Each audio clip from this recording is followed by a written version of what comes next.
Hi, this is my video response to the Vagina Monologues, and I got a chance to listen to Eve Ensler, who's the author of the Vagina Monologues, talk about domestic violence. And she encouraged us to try to spread awareness. So along those themes, I wanted to share some resources and things I learned from medical school about domestic violence with you all. If there's only one thing to remember, is that there's a national domestic violence hotline called 1-800-799-SAFE.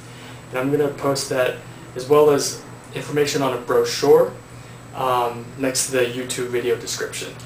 There's another very inspirational speaker, Dr. Buel, who came and talked to our class. And she herself was a survivor of domestic violence, and against all odds got out of that really bad environment, had a full-time job, had kids, and took night classes in college. Really impressively, she applied to law school, got into Harvard Law School, became a professor, and now she's helping millions of women all over the world, trying to protect them from domestic violence issues. What I'm going to share with you is just some of the things I learned from the talk. So one of the first things that she talked about was that you don't really know who is a victim of domestic violence. It could be a spouse of a college professor, it could be a pastor's wife, you just don't know. There are no stereotypes to go by. And so in terms of physical warning signs, if somebody has a lot of stomach injuries, back injuries, head injuries, headaches, those are some typical warning signs. She explained that the reason why back injuries can be a sign or a predictor of domestic violence is oftentimes people who are domestic violence abusers, they'll hit stomach. And then the spouse, to protect the stomach or to protect the baby, is going to lean over and get hit on the back instead. And somebody with headaches, that's because of head injuries from getting hit on the head. And then finally, strangulation is always a very serious issue, but unfortunately you can't really see the external signs of strangulation. 42% of serious strangulation that results in internal injury, so injury on the inside, has no outward appearance. You just can't see it on the outside. But sometimes there are pinpoints in the eye, and that can be a sign of strangulation. So I'm a first-year medical student, and she was talking to her medical school class, and one of the things she really stressed about was universal screening.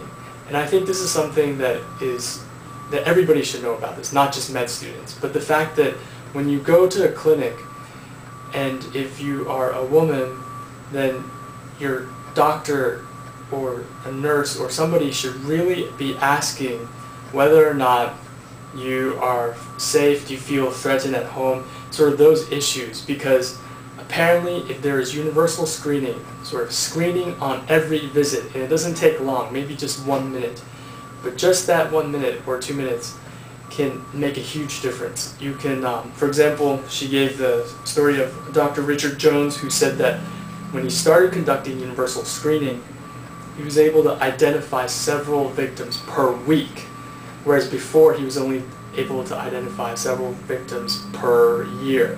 So it's a huge difference, and that's one of the things that she talks about in her paper called Treatment Guidelines for Healthcare Providers.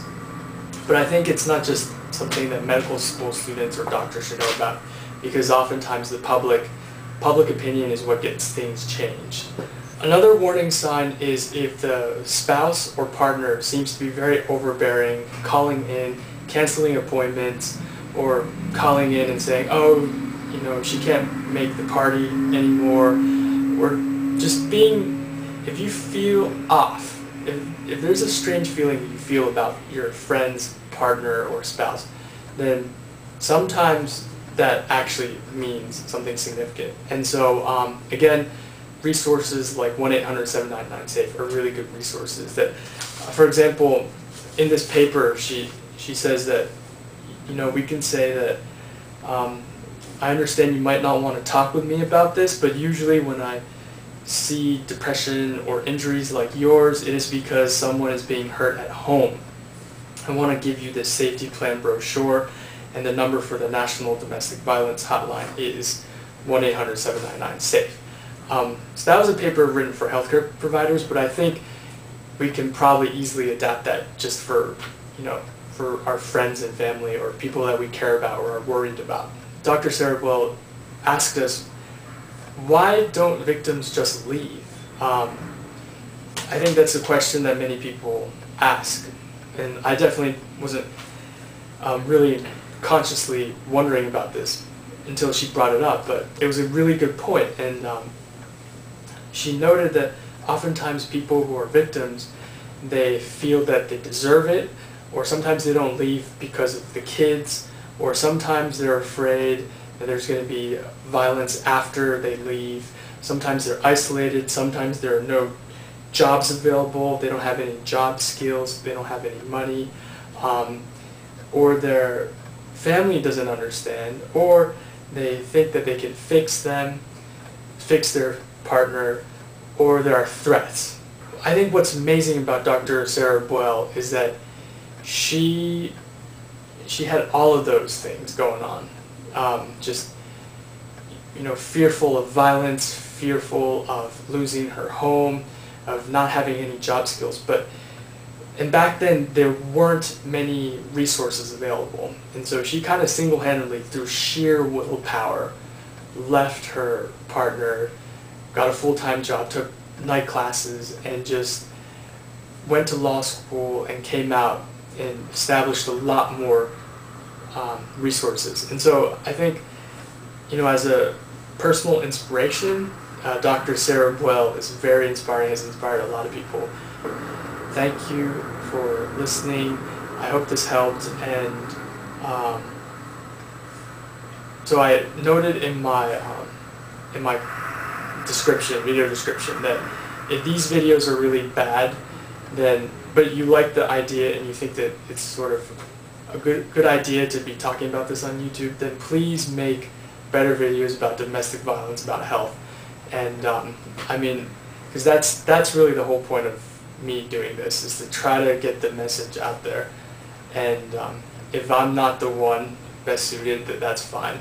Just want to get the message out there. So thank you for listening, and thanks for your time.